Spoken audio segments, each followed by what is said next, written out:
Forza Horizon 5 looks beautiful. And what's it going to take to run on your PC? Well, when I just saw this at the E3 announcement trailer, I was thinking, wow, with a game looking that good, that must be kind of hard to run, right? So I popped on over to the Steam page to see if they happen to have system requirements out. And they do have minimum system requirements. And I've done a lot of digging because I noticed some interesting stuff here. So stick around, we're going to take a look at a lot more than just what are the minimum system requirements here. So let's pop on over, first of all, well, what are the minimum system requirements? Well, okay, they're shockingly low. We need Intel i3-4170 at 3.7 gigahertz or Intel i5-750 at 2.67 gigahertz. Those are pretty old processors at this point. I understand that some people, you might still be like, that's better than what I've got. But man, these are old processors, guys. You should be able to deal with an i3 from many, many years ago, okay? 8 gigabytes of RAM, and GPUs look really not, I mean, like these are old, okay? And a 650 Ti. Or AMD R7 250X. I'm pretty sure a 650 Ti is like a 1 gigabyte graphics card. And they do want DirectX 12, broadband internet connection, since Forza Horizon is, internet connected game, 80 gigabytes of storage space, and, it's not saying that's requiring an SSD or anything like that. Now, notice that they don't have the recommended settings, but I did some digging, guys, because when I saw these requirements, I was like, that actually looks familiar to me. And now I popped over to the Forza Horizon 4 page. Okay, Forza Horizon 4. And notice something. Minimum system requirements are identical.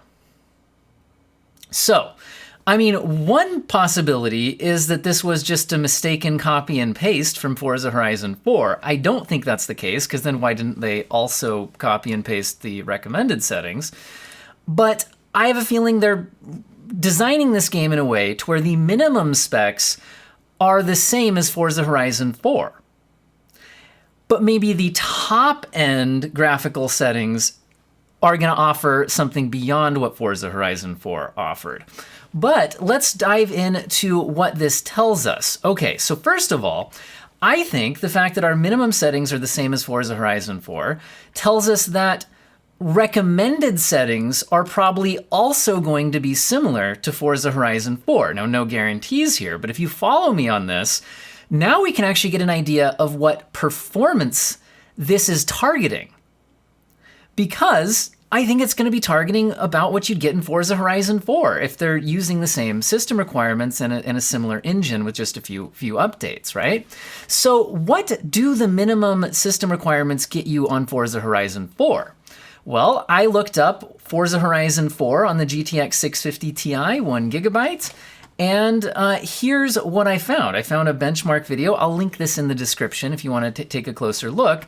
And this is running at what is it? I think it's 720p, something like that. They show the exact settings at the beginning here. Yeah, okay, this is 1024 by 768, and they are getting, I think, 30 frames per second. At everything set to pretty much very, very low. So when they're actually driving around here, that's 22 frames per second here. It's 27 frames per second. You may have trouble seeing this, but again, I'll link this. So what are these minimum system requirements getting you in Forza Horizon 4, which if anything is going to be less demanding than Forza Horizon 5, maybe identical? Well, it's getting you 30 frames per second at extremely low settings and low resolution. So, despite these recommended settings being so low and so like you're like, oh yes, I'll run this game, great. Keep your expectations realistic based on what we're seeing for those results on Forza Horizon 4. That's all I'm saying. Now again, Forza Horizon 4 has a GTX 970 or 1063 gigabyte as its recommended. Well, what are the recommended settings for Forza Horizon 4? To be clear, this is Forza Horizon 4. Forza Horizon 5 doesn't have recommended settings, but I would imagine them to be fairly close since the minimums were literally copy and pasted. Okay, well, what does that get you? Well, again, I looked up some benchmarks here, and I'm seeing the game running at around 60 frames per second with high settings at 1080p. So, my predictions are that Forza Horizon 5 is going to have very similar requirements to Forza Horizon 4 based on those minimum requirements. So I would imagine if you meet the minimums, you can play the game at about 30 frames per second on very low settings with very low resolution.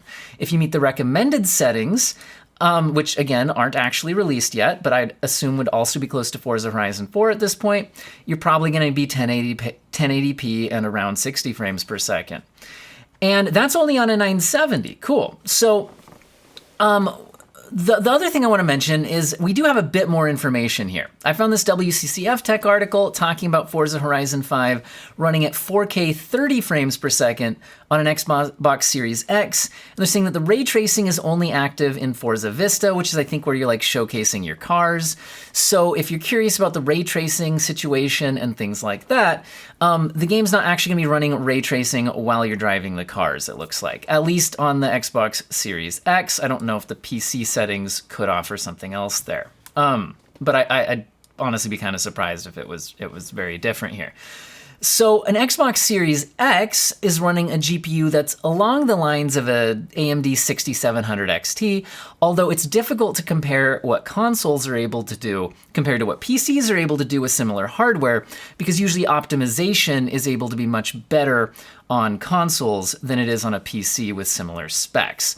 But, you know, that's another peek at what we might see from a performance standpoint.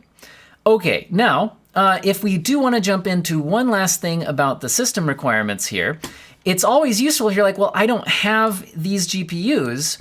Where's my system at? You can jump over to sites like Techpowerup has a good version of this, where you can actually look up a GPU. For example, the GTX 970, which was the Forza Horizon 4 recommended GPU. You can end up getting a tier list where you can then compare, set something to 100%, like I'm setting the 970 as a 100%, and then you can look up pretty much any other GPU and see its relative performance. So for example, if I scroll down to the minimum GPU to run the game, we've got the GeForce 650 Ti running in at around 54%. I guess there's a couple different versions of it there because I saw another one. But anyway, the point is we're at around half the performance of a GTX 970. So it's looking like that's the jump in Forza Horizon 4 between the minimum and the recommended. And that made the difference between like barely running the game and running it pretty well. So there you have it. If you're wondering how much better your GPU might be than that, well, let's actually scroll up to, like I said, a 6700 XT is similar to what's running in the consoles. Well, where's a 6700 XT? And you might spot your GPU here as I go through. I'll also link this in the description to the video. So 6700 XT is 261% the performance of a GTX 970. By the way, these percentages are just rough estimates. Each game's a little bit different. This gives you a ballpark figure. Anyway, so we're at 261% of the performance of a GTX 970 if you're running on a 6700 XT, which is what the next-gen consoles would be roughly able to do. Again, the consoles are probably better optimized.